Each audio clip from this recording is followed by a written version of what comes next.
Hello everybody, Each right here, and today I'm going to be doing another video of albums that I was not able to cover within the week or two it came out, so I'm saving it for this video. I'm going to be covering 5 albums that I have gotten around to listening to, I have gotten around to forming an opinion on, but had yet to actually review, and enough time has passed on all 5 of these albums that I feel like it would be inappropriate to be uploading a proper full-scale review. So I'm going to be scaling down these reviews to the key points, to, the things that stick out to me the most. These are 5 albums from My Morning Jacket, The Strokes, Grimes, Dua Lipa, and Charli XCX. Let's start with My Morning Jacket with The Waterfall 2. Now, My Morning Jacket has always kind of had a very indie rock, a little bit folky, but kind of a little bit more out there, a little bit more experimental. And I've always quite enjoyed some of their stuff. I've gotten around to listening to some of their material. Not too bad.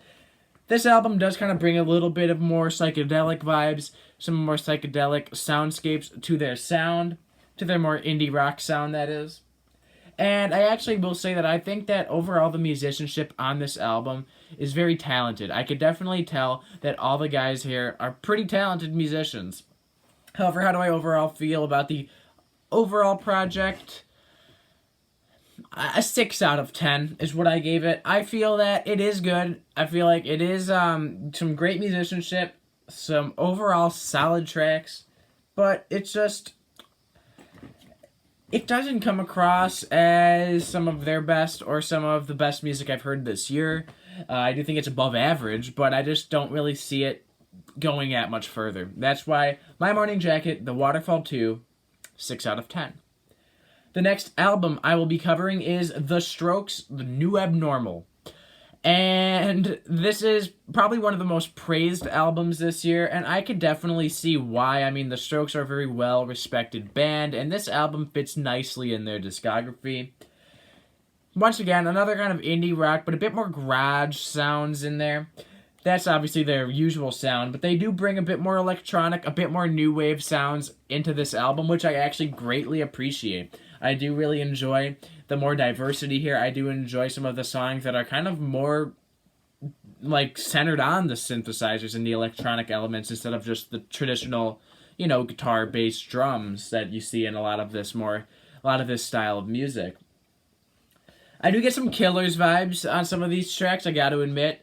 I'm not sure if that's great or if that's bad, because I know that some of the feelings I get with, the Strokes music is not always the most original. That's my personal opinion. I have always kind of felt that there has been a little bit of unoriginality sprinkled out throughout their music, unfortunately. But I actually do enjoy having some of that influence in here. It actually does, I think, add to the overall tone and message of the album, and I do enjoy that quite a bit. And the only song that I would say I really just don't like here is Eternal Summer. I can't get into it. And I did want to bring up a little bit of Bad Decisions, because I do actually really like Generation X, the band with Billy Idol in it. And obviously they do Dancing with Myself, or Dancing with Myself, or Dancing with Yourself. I can never remember. However, Bad Decisions takes a lot of elements of that song, and I thought that was pretty entertaining, but my overall feeling is a 7 out of 10 on The New Abnormal by The Strokes, which means I actually do enjoy this album quite a bit. I kind of regret not getting around to it sooner and reviewing it when it came out. I probably would have enjoyed reviewing that, but yeah, The Strokes, pretty solid. Not the best album I've heard this year. I do feel like there is a still bit of unoriginality, but overall they executed it pretty well, and I was really happy with the sound. So The Strokes, New Abnormal, 7 out of 10. The next album I will be covering is from Grimes. This is the first time I even mentioned Grimes. Actually, first time I've mentioned pretty much everybody on this channel. But yes, the Grimes Miss Anthropocene.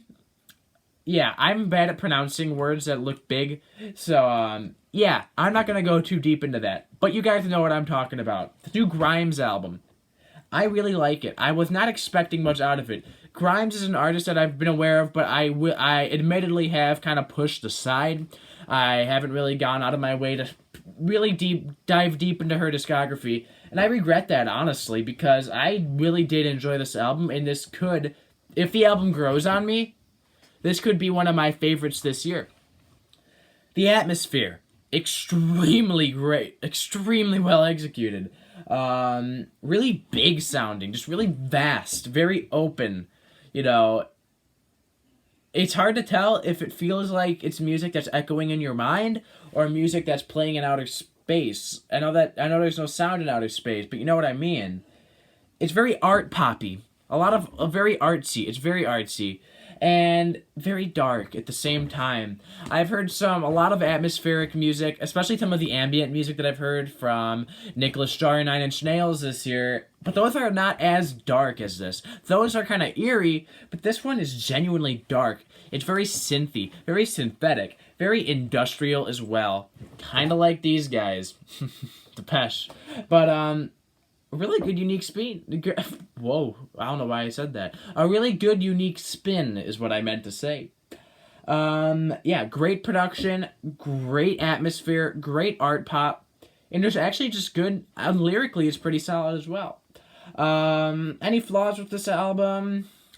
I do think that it is a bit, sometimes a bit too heavy on the atmosphere to the point where the reverb, the atmosphere, can drown out some of the lyrics, some of the overall message, and can take away from some of the message, which I know it does talk a little bit about climate change, too, which I'm kind of glad about. I like it when artists tackle those subjects, but I will say the production does drown it out every now and then, but for the most part, Miss Anthropocene is a really great album from Grimes, 8 out of 10 in my opinion. 8 out of 10.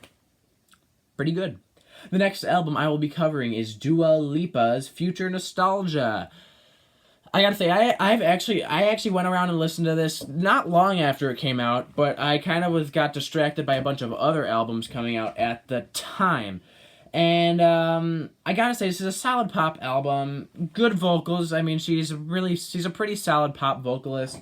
But I just kind of felt like it was a little average. I mean, obviously,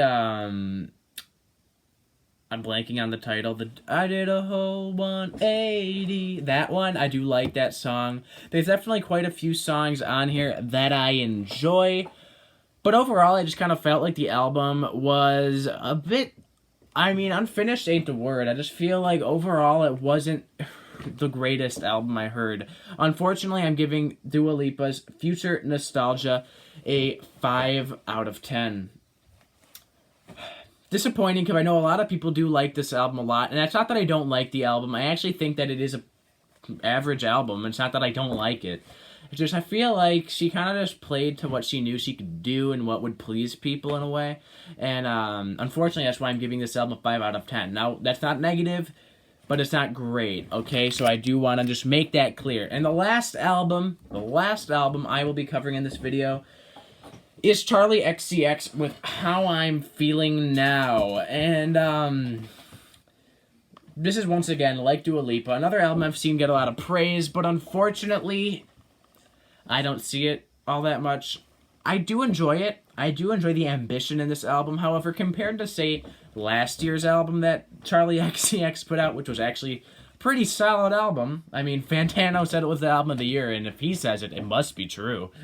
But no, How I'm Feeling Now, I do think is a bit unimpressive for her. And unfortunately, I have to give this album a 5 out of 10. I have listened to it quite a few times, and I still have yet to really, get totally entranced by it. But unfortunately, I do enjoy Charli XCX's music. I do like the contributions she has, and but unfortunately, I get some 100 Gex vibes from this album, and I'm not really feeling it that well. So unfortunately, I really hate giving this album a 5 out of 10, but this is just my gut feeling. I genuinely just feel that it's a 5 out of 10. So those are the 5 albums that I thought were pretty important that I should have covered sooner, and I apologize for that. I hope I don't have to keep making these videos. However, I'm human. I have a life outside of listening to music, and I can only listen to so much new music because I also want to listen to old music as well. So I'm not always able to listen to every new album that is being released within the time frame that I should review it. That is about it for now. I'll put all my reviews for these albums in the description below. The scores, that is. That is it for now. And I'll be back probably with a Billie Eilish track review. But that is it for now, and goodbye.